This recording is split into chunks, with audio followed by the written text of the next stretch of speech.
Today we're making butternut squash puree. This is a really easy fall side dish. I think you're going to love it.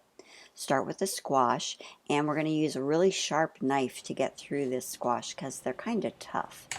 Break it apart and then scoop out the seeds and the innards.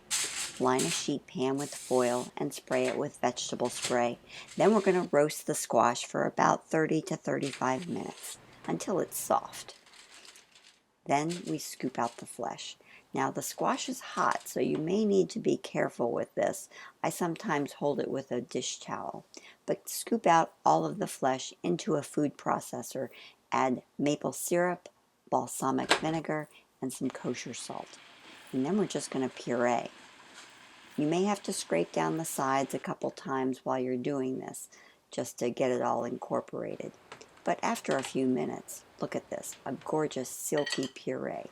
I like to add a pat of butter and maybe some fresh thyme, and that's it.